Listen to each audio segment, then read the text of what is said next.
Iran 2025, a bombing raid, missing uranium, and a nuclear accountability crisis. The world just entered a new phase in a nuclear diplomacy and a nuclear danger. This time, it isn't about future enrichment or theoretical red lines, it's about what's already missing. After the US and Israel bombed Iran's nuclear facilities, the race is on, not for weapons, but for answers. Where is the uranium? What was destroyed? What was hidden? And what might now be untraceable? It's a high-stakes geopolitical cat-and-mouse game, and the outcome could redefine nuclear safeguards for a generation. I am Samiya Mohammed, and this is Analytica Today.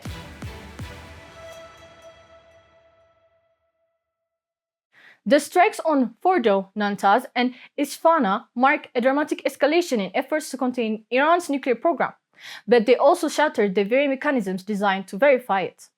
Now, with inspections halted and suspicions rising, the International Atomic Energy Agency is left chasing shadows and the rubble. Let's unpack what this means across 6 critical dimensions.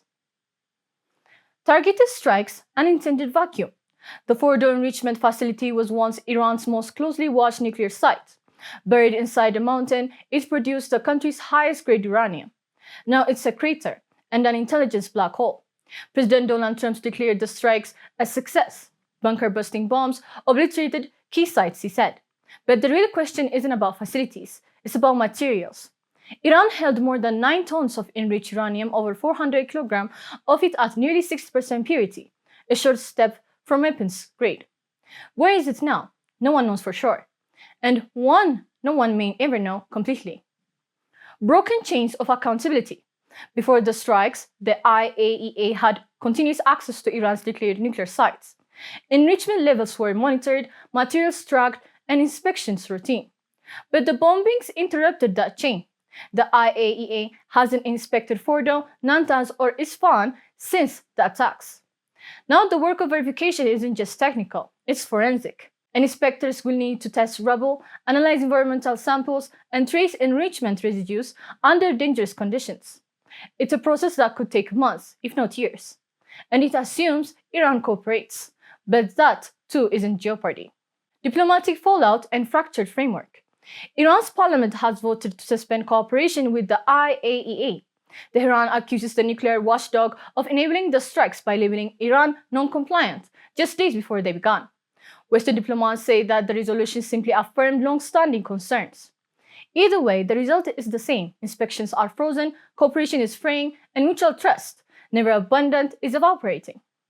Tehran insists its program is peaceful, but the timing, the secrecy, and the enrichment levels all fuel doubts. Iran may now be inside the gray zone, neither clearly compliant nor probably in breach. Material gone missing. The fear now is that Iran moved some of its uranium in advance. Satellite imagery shows truck convoys near Fordow just before the strike. Intelligence is conflicting. Some officials say the enriched uranium was relocated as if they knew it was coming. Others include Trump insists that it's impossible.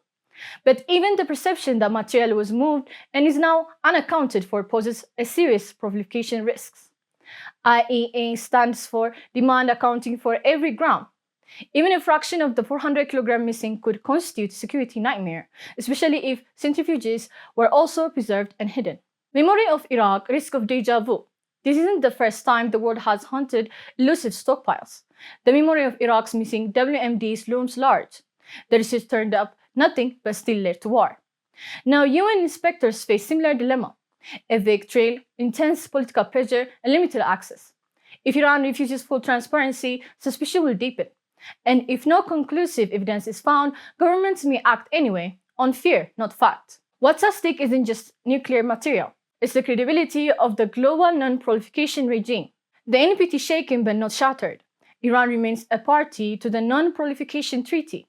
That means it must declare its uranium stockpiles and enrichment sites. But the IAEA's ability to verify those declarations is limited, especially now. And inspectors can't enter undeclared facilities. Snap inspections are rare. Intelligence tips are cross-checked but not always actionable. If Iran has hidden even part of its stockpile, it may be years before it's discovered, if ever. And with unknown numbers of extra centrifuges possibly stored offsite, a covert program could restart in secret. That's what makes this moment so precarious.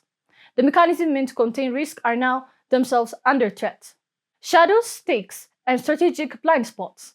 Iran's nuclear future is more uncertain than ever. Bombs have destroyed buildings, but not necessarily the risk. Missing uranium is more than a diplomatic puzzle. It's a test of the world's ability to enforce accountability under the extreme conditions. The IAEA must now navigate rubble, resistance, and realpolitik to rebuild a picture of what's left. And in doing so, it must avoid the ghosts of Iraq, the paralysis of speculation, and the politics of fear. If it succeeds, verification can still hold. If it fails, the next crisis may come not with satellite image, but with mushroom cloud. This is Analytica Today. I am Samiya Mohammed. Thanks for staying curious. Stay alert.